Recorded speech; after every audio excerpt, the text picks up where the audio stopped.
Everything starts in a different world in the Dacian dynasty. The emperor has died, and now the dumbest, most ill-mannered, neglected son, Tui, has taken the throne. It was supposed to be his brother, but Tui got the position because of some corrupt politicians who put him there. He scratches his head, wondering how he ended up as such a massive failure. Tui had been living on Earth, editing videos of girls dancing, a job he didn't really like. One day, he got a weird message on his laptop asking which dynasty he'd choose if he could travel through time.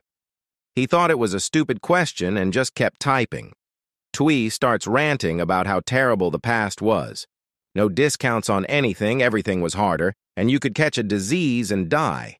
Plus, there were no girls dancing on screens. But now, sitting on the throne, he wonders if this whole thing is some kind of joke. He's always hated the idea of ruling a dynasty, but here he is. Suddenly, the bracelet on his wrist begins to glow, and a voice introduces itself as Ben, an AI system that can be called Benin. Tui's startled. He's not exactly experienced with reincarnations or anything like that. The system gives him a simple mission: let the Dacian dynasty collapse completely, and he can return to his old world. Meanwhile, a white-haired girl watches him, wondering what's going on in his head. Normally, he smiles when he looks at her, but today, something seems different. Tui turns to the side, wondering who she is. The system informs him that she's Xiao Su, one of his concubines. Her job is to keep an eye on him, and he can see her stats. It turns out she's a spy, watching his every move, and she's suspicious, wondering if he's acting differently today. Xiao Su watches Tui, wondering if he's acting strangely or if he's looking at her differently. Tui knows she's there to spy on him, but he can't deny her charm. She wonders if he's caught on to her hidden skills because it seems like he's noticed something. Just then, a long-haired man calls out to him, saying he looks distracted and asks what's on his mind. Tui immediately recognizes him as one of the traitors who helped him ascend to the throne. Checking the stats, Tui sees the man is the prime minister of the Dacian dynasty with high influence. Clearly, this guy was part of the plan to make Tui a puppet ruler. Nearby, Xiao has blood power and a lot of influence, too. And he's also Xiao Su's father.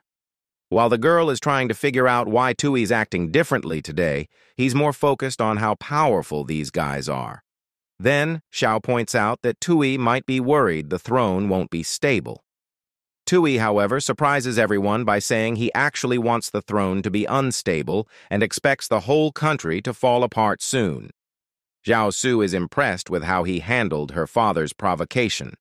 Then, another minister named Xiao comments that Tui must be uneasy because his brother Tusu, who should have taken the throne, is out leading troops. Tai finally understands how these men are manipulating the situation.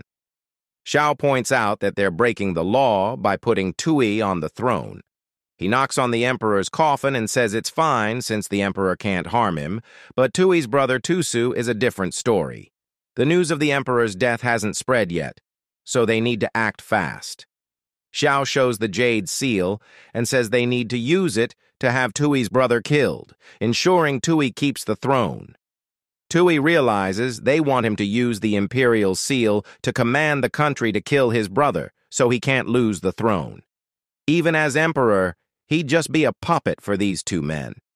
It's sad for Tui to think that the emperor's most trusted ministers planned all this before the body was even cold. But Tui isn't interested in their schemes. He's more concerned about the beautiful spy he has to be careful with. Glancing at the jade seal in Xiao's hand, Tui decides to snatch it. He won't let this man control him. Tui knows that if he dies, the dynasty will fall apart, and that'll complete his mission. He puts his hand on Xiao's face and declares that now, with the seal, he's the one who decides who lives or dies. Siasu's confused. She never expected him to be bold enough to challenge her father like this. She asks to stand against him, while she's usaken by his audacity. Tui's audacity knew no bounds. His foolish demeanor was just a ruse, and now, with the imperial seal in hand, he wielded absolute power. Xiao cautioned him against arrogance, reminding him that the same power that put him on the throne could also take him down. Tui, undeterred, ordered the man's execution, aware of his 77 Maryusal points, which made him an easy target. As the situation escalated, Chenuan intervened, urging calmness, and Tui observed that this composed individual would require even more provocation to be rattled. Chenuan is startled, and the jade seal falls to the ground. Xiao yells, asking what he did, acting all clueless. He quickly apologizes, saying it just slipped, but he knows that the seal represents the fate and authority of the entire Dacian dynasty. The seal is how the emperor issues commands, and breaking it is the ultimate offense. He knows these men won't have the patience to tolerate it. Seeing Chenuan fuming, he can already feel death closing in, but Chenuan is holding back, using all his strength to do nothing. He reaches out his hand, and just as he's about to speak. Before he can say anything, Chenuan stops him, saying that His Majesty is just toying with them. Now that he sits on the throne, the entire world belongs to him, so a broken piece of jade means nothing. What's broken is broken, and it's no big deal. Plus, it's getting late, so they'll talk about it tomorrow. With that, the two start to leave, but Tui calls out to them. Tui says that the emperor and the common people are equal before the law, so the boy should be executed. But the two just ignore him. The scene shifts to a room where Xiao says they need to figure out a way to get rid of Tui. Chenuan asks if he doesn't realize the consequences of eliminating the boy. Shu says he's becoming a coward, and still has the nerve to call that kid Your Majesty. But his friend steps closer, telling him to stop being foolish. Tui is with the troops outside, and if they killed him, there would definitely be an investigation, leading to their execution. Unfortunately, when the boy dropped the seal, they lost their best bargaining chip. Now, the only thing they can count on is his ascension to the throne. Confused, Xiao asks if he's suggesting that Tuni broke the seal on purpose to stop them from killing him. Brother Chenuan says he's sure of it. Before, they were competing for the throne, but now that he's already ascended, it's better to maintain a good relationship with Tisu. If they push the boy too hard, he could make a deal with Tui, bringing in his military power to wipe them both out. That would obviously make their plan fail, and they'd end up executed. They can't take that risk. At this point, Tui will try to keep a balance, controlling all sides. Xiao laughs, saying Tui's overthinking it. That kid doesn't have the brains to plan that far ahead. However, Chenuan brings up something Tui said. The emperor and the common people are equal before the law. That was a phrase spoken by the former minister W. Singo 100 years ago. He rose to power alongside the emperor, but when he lost the emperor's trust. Tusi's dark plans were hinted at with a creepy quote, and things took a dark turn. Xiao clapped back, saying he wouldn't back down to Tudi, who was only powerful because of his bro Tusu's army. Xiao was all, "Seal or no seal, I'm sending someone to take out Su." Meanwhile, Chawan was low-key amused, thinking, the late emperor's kids are something else. The boy's calmly sleeping in his bed, but deep down, he's completely bored with the world. The food's terrible, the games are worse, the music's awful, and none of the characters are familiar. There's nothing to watch, and without a phone or computer, he feels like he's just waiting to die. But then he notices something next to him. When he turns, it's Xiao.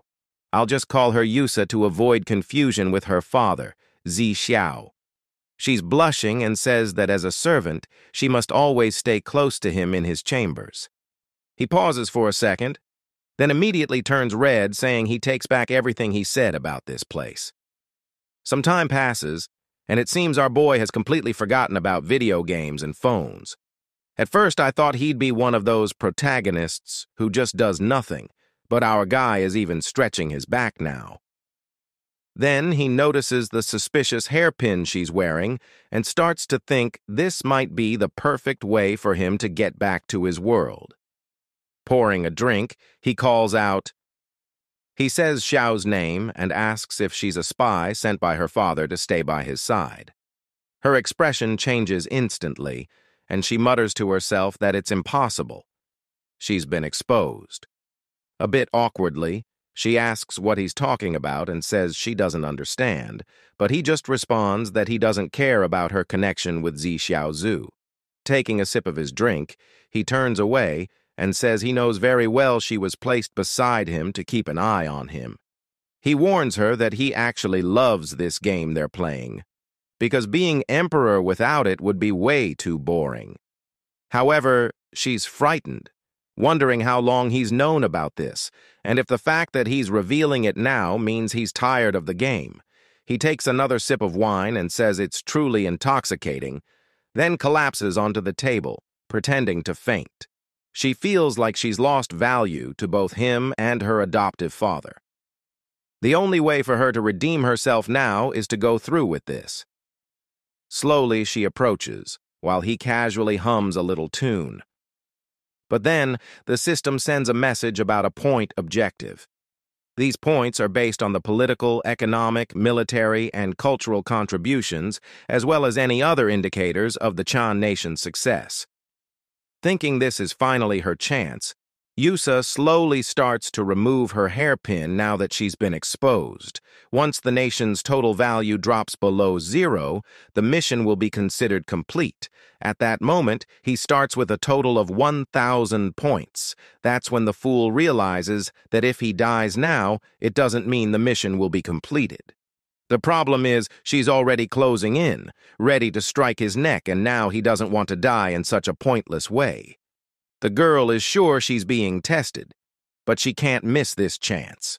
She decides to take the risk, but right at that moment he turns and grabs her arm. A tear escapes her eye, thinking she's been tricked by his schemes once again. He says that was way too close, but she pulls out the hairpin and breaks free, thinking she still has a chance, only to stupidly trip and fall flat on her back. She's crying in frustration while he thinks it's ridiculous she's trying to kill him with only 44 points in Mar Yusol prowess. He then snatches the hairpin from her hand, saying she got way too excited over a few words. Lifting her chin, he tells her that this is not how a qualified spy should act. The poor girl is crying, thinking her assassination mission has failed. Suddenly, she wakes up in a different place, confused about where she is. Someone approaches and asks if the mission she was given is complete. She turns and sees her adoptive father. He extends his hand, saying that if she can't handle something so simple, she'll be punished. She screams and suddenly wakes up again, this time beside Tui. He asks if it was a nightmare, and she wonders if he's going to kill her. He gets up and replies that he already said he won't kill her. In fact, he'll keep playing this game and let her pass on messages, since that's what makes everything more interesting. She starts dipping ink and writing an imperial decree, but keeps wondering what he's planning with that terrifying expression. She's sure he must be plotting something against her adoptive father again. However, the expression is because writing with that cursed brush is just too difficult. He takes a deep breath, and she comments that he's writing too fast. Humble as ever, he turns and asks for help writing something. Before she can respond, he's already placing his hand on her shoulder, telling her to sit there. Awkwardly, she says she doesn't know what decree he wants her to write. He says it's a decree to strip all descendants of the Tui family of their surnames and reduce them to commoners. She's confused, not understanding why he's banishing his own family. She asks why a servant like her has to write something like that. Tui had asked the system for the easiest way to lose points, and it explained that getting rid of the Tui family descendants would be the way to do it. Since Tsu holds significant military influence, this would also make him appear as a cruel tyrant, which is perfect for his plan. Excitedly, he says that in this world, he'll be seen as a tyrant and make everyone turn against him. He quickly asks why she's hesitating, prompting her to apologize and start writing. He then casually tells her that to satisfy her curiosity, Tui's latest move was designed to make his game more challenging. With a decree, he stripped the two family of their royal positions, rendering himself a solitary figure without family support. He entrusted Yusa with delivering this news to Xiao, aware that she would be manipulated, but would also find it intriguing. At Zazu's residence, Yusa read the information, revealing Tui's decree. The two ministers were shocked, and Zazu's plans were ruined. He turned on Yusa, slapping her and accusing her of leaking the secret. Chen Yuan intervened, calming Zazu down. Tui, meanwhile, was contemplating his next move. He recalled how a large empire fell due to its leader's corruption and neglect. Tui devised a plan to forcibly take women from the population, recruiting concubines and infuriating the powerful courtiers. He revealed in his scheme, eager to unleash chaos. Not only would he lose a lot of points, but he'd also benefit from it. It's the perfect scheme. He then turns to his servant and orders him to bring Zazu and Chenuan immediately. After a while, they arrive, and Tui opens his arms, saying how much he missed his ministers.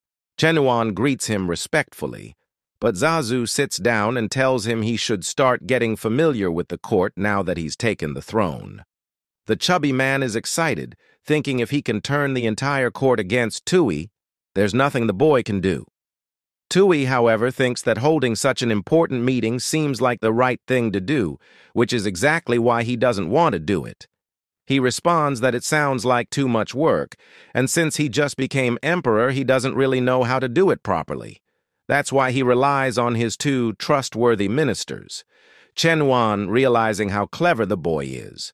Refusing his request would ruin Xiao's plan, and the mention of trust made it impossible to decline. Xiao's schemes didn't stand a chance against him. Tui smiles, thinking it's time for the concubine plan to help him lose points. He then says to leave court affairs for later, because today he has something more important to discuss.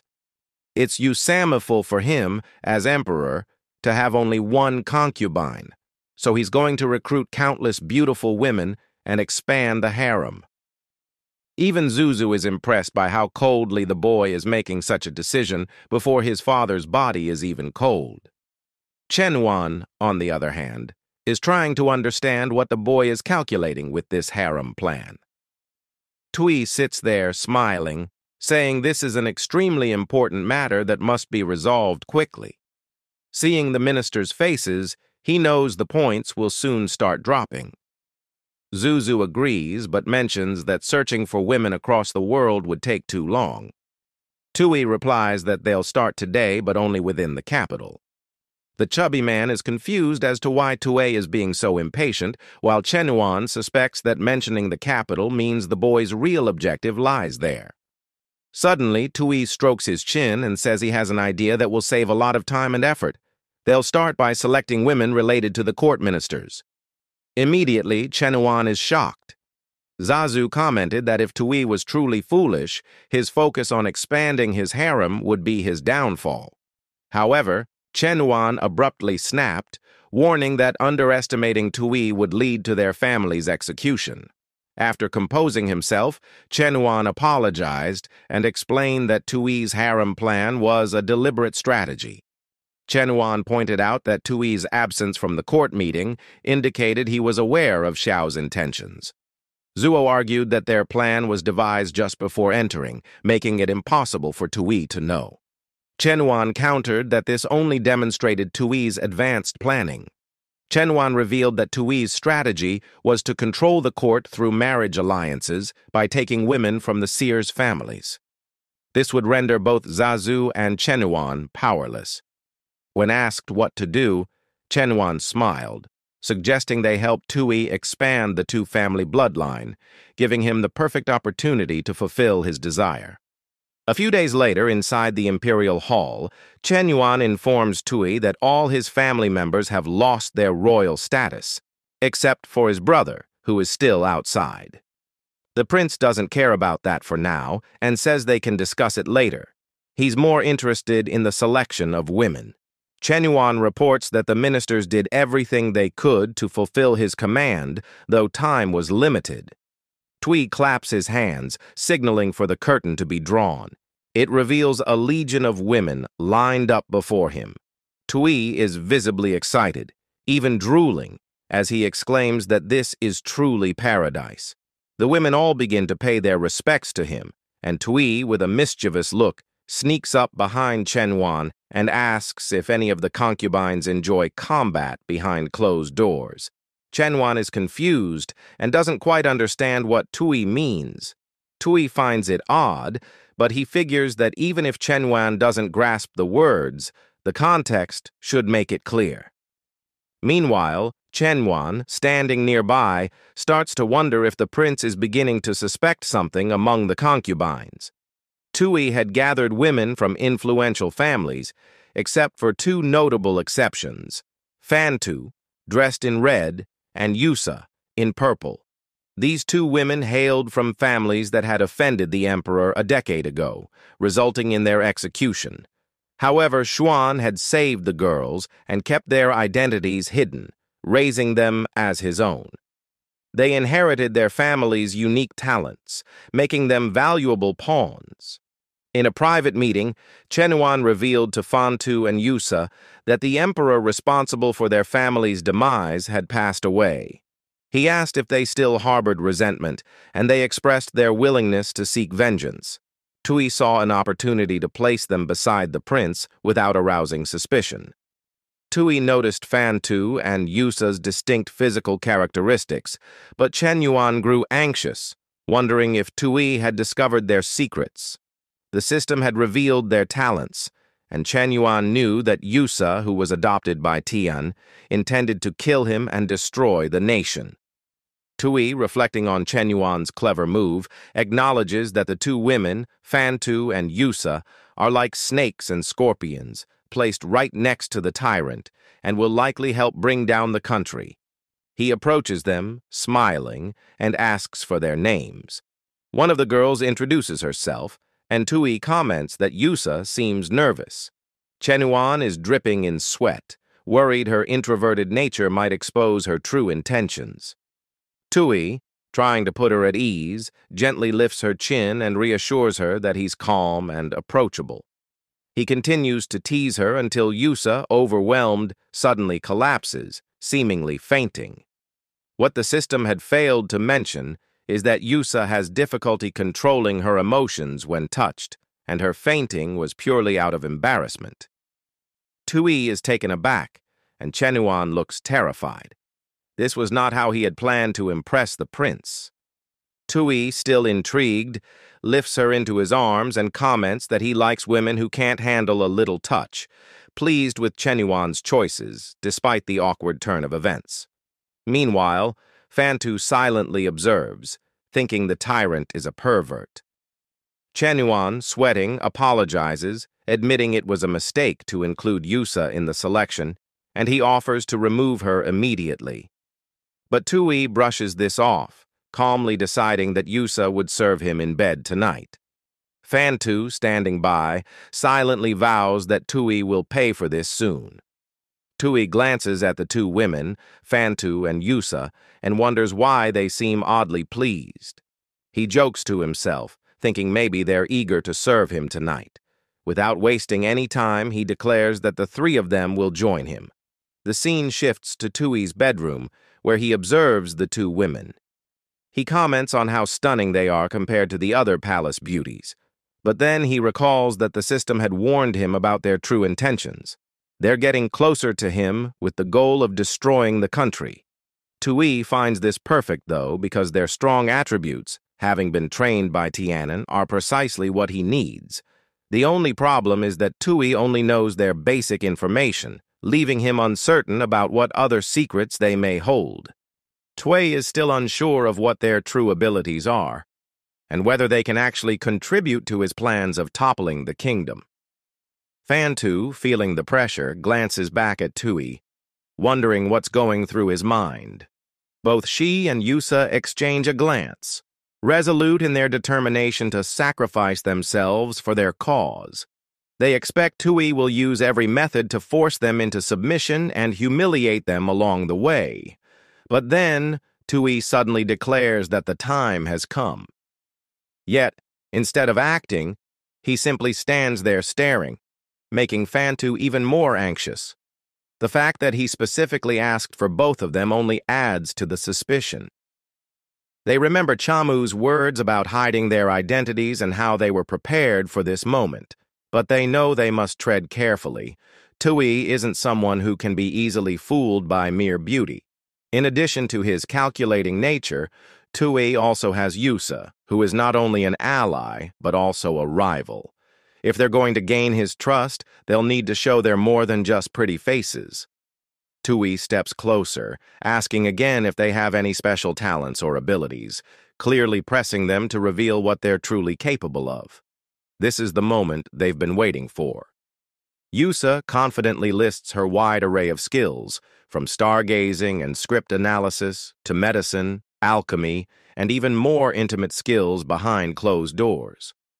Tui seems impressed by her diverse abilities, particularly the talents in alchemy and predicting the future.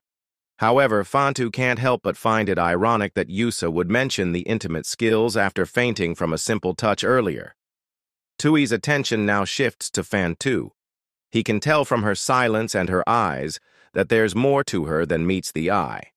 He presses her, and she realizes that he's not fully satisfied with Yusa's answer. Fantu, noticing the expectation in his gaze, finally speaks up, mentioning her background in finance. Coming from a family of merchants, she has been involved in negotiations from a young age, learning to handle complex financial calculations and understand markets, skills that set her apart. Fantu, trying to conceal her true talents, plays the role of the innocent, vulnerable woman. She downplays her skills, claiming that she's just a simple girl with no remarkable abilities, and speaks of her tragic past as an orphan with inherited wealth. Tui, however, isn't fooled. His mind works quickly as he analyzes the situation, realizing her wealth could be useful in his twisted plans. He proposes an idea that catches Fantu off guard. He suggests that she take charge of the national treasury, reasoning that, given her wealthy background, she would be an obvious candidate. Fantu is shocked by this, but Tui's reasoning behind the decision is far more sinister. He believes that since she's from a privileged family, she'll likely be inept at managing money, and putting her in charge would spark an economic disaster, a key part of his plan to destroy the nation. Turning to Yusa, Tui then offers her the role of the national teacher, likely using her talents in stargazing and analysis to help him manipulate the future of the country. His schemes are starting to take Usapi, weaving these women deeper into his dangerous web. Tui continues his twisted manipulation as he assigns Yusa the responsibility of managing his longevity through alchemy, a role that could easily backfire and poison many if things go wrong. He also unexpectedly suggests that she wear a traditional tyro, apparently a cosplay of sorts because he finds it cool and wants a cosplay-themed harem in his court. Yusa is horrified, but Tui is gleeful, indulging in his bizarre fantasies. Meanwhile, Tui's nose bleeds from excitement over his own scheming and weird thoughts about creating a cosplay harem in a martial world. The scene shifts to Tui in the study, where he's busy writing an imperial decree. He's crafted a plan to have Tu's brother killed once Tu himself is out of the picture. To make sure his plan goes smoothly, Tui has prepared a fake replica of the Jade Seal, further solidifying his control over the throne. He hands the decree to General Zelen, ordering him to deliver it to Lintong City and personally ensure that Tu takes his own life, bringing back his head as proof. The tension continues to build, as Tui is one step closer to executing his schemes. A message arrives through a trained eagle flying across the moonlit sky, carrying word to Lord Cha. As the eagle lands on the shoulder of a cloaked figure, the scene reveals a group of assassins perched in the trees, waiting for orders. A girl in a butterfly mask, not the most graceful, stumbles and falls as she tries to give commands, causing her comrades to groan in familiarity. Despite her clumsy start, she rallies the group, telling them to attack. In the midst of the chaos, a soldier named Zi Sin, riding a horse, spots a rope in his path and attempts to avoid it. But it's too late. Everyone falls off. The situation escalates quickly as assassins descend from the trees and strike down the soldiers. One assassin warns that no one is allowed to escape, and a confrontation ensues. Sin demands to know why rebels are intercepting an imperial decree, but before he can react further, a mysterious woman with wings appears, taunting him. In a flash, she's behind him, a blade at his neck. With swift precision, she ends his life. One of the men retrieves a box, confirming that they've found the imperial decree, the one ordering Prince Tu to commit suicide. This decree, they conclude, was sent by the cruel ruler, Tui. A soldier questions whether they are going too far by stopping the imperial decree, but the leader, CH, reminds them of their mission. The Kung Guard operates in the Yusudaos, bound by loyalty to the late Emperor Qinjun's will. Their ruthless methods are driven by a commitment to protect the Emperor's declaration that Tu should be the crown prince, and it's their duty to ensure that is honored. He orders that the mission be completed quickly, declaring that the new Emperor, Tui, is their enemy and must be eliminated. The Kung Guard springs into action, ensuring that no information about their plans leaks. They anticipate that Tu, who is far to the north, will take at least 4 days to return on horseback. During this window, Tui won't know whether the decree to kill Tu has succeeded. The plan is to strike before Tui becomes aware, and he decides to target him directly. 5 days later, back at the two residences, Tui, having heard nothing, realizes the messenger must have been killed. Chenwan approaches, asking what he's waiting for, and Tui nonchalantly responds that he's not waiting for anything, casually questioning why it took Tan Yuan so long. Chenuan, raising a finger, informs him that he brings both good and bad news. Before Zazu can speak, Chenuan reveals the bad news first, that their plan to forge the imperial decree and kill Tui has failed. Zazu is shocked and accuses Chenuan of nonsense, but Chenuan quickly slaps Zazu's hand away, reminding him that they're on the same side. He then reveals the shocking truth. The messenger carrying the decree was intercepted outside the city, and it was none other than Lord Yusa who killed him. The chubby man is confused, wondering why the late emperor's secret unit, the Kung Guard, is now getting involved. Chenuan calmly reassures him to wait for the good news. Sin, however, believes that Tui sent the decree, making him the next target of the Kung Guard. Xiao Zuo celebrates but soon pauses, questioning how anyone knows this when the Kung Guard operates independently. Chenuan, unfazed, explains that he has his methods and assures Zazu not to worry. This time, they got lucky. It's a perfect opportunity to restore the balance they need, especially since Tui is hosting a grand banquet with many influential guests. If Yusa intends to strike, tonight would be the ideal time. As Yusa moves under the moonlight, Chenuan notes that the guard is weakened, which ensures the success of their plans. Even if the assassination fails, Tui would grow to resent his brother, disrupting the delicate balance. Xiao cheers, believing that Tui would be killed and Tusu would take the blame, while Chenuan agrees that this would be the perfect outcome. Now, all that remains is to leave it to fate. Siasu wonders how such a plan could possibly fail, but Chenuan is already heading out, saying he only came to inform them and asking to be excused. As he descends the stairs, Chenuan ponders that the only thing he can't predict is how His Majesty will react. Additionally, the two girls he placed beside Tui, who despise him, will likely seize this opportunity to strike tonight. But no matter how skilled they are, he questions whether they can truly outsmart Tui. All he can do now is hope he's not being overly paranoid. Meanwhile, inside the palace hall, Tui's cosplay banquet is in full swing. In the center, the girls stand out, one dressed as Nezuko and the other as Saber. They're complimenting each other while the other guests chat, clearly competing for Tui's attention. Some of them even regret not opting for more modest outfits. The soft sound of footsteps echoes through the hall, and Lady Yusa, the leader of the Kung Guard, arrives. She internally scoffs, thinking that this ruler is nothing but a Usamalist pervert with bizarre tastes. As she surveys the hall, she notices something unusual. None of the women seem to have any martial prowess. However, the competitive glances among the harem candidates are Yusa and intense. She overhears two women discussing their ambitions, and Yusa begins to wonder what the real motives of these women are.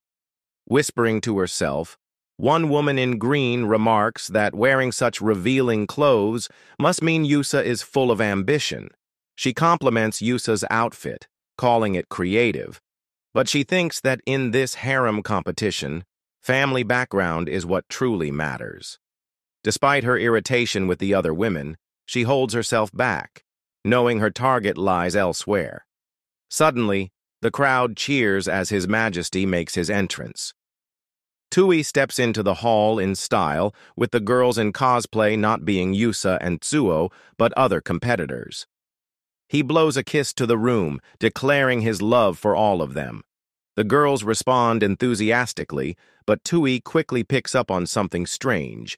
Yusa is among them. His system already flagged her as the leader of the Kung Guard and a supporter of Tusu. Instantly, Tui focuses on her, and Yusa feels his gaze on her, wondering if she's been discovered. In a split second, Yusa reaches for a kunai, thinking it's time to end this pervert. But before she can make her move, she suddenly leaps toward Tui, shouting that it's time to face death. The other women gasp, questioning how she dares speak that way in front of His Majesty. Their confusion only grows as they begin to wonder if this is what the so-called cosplay banquet is really about.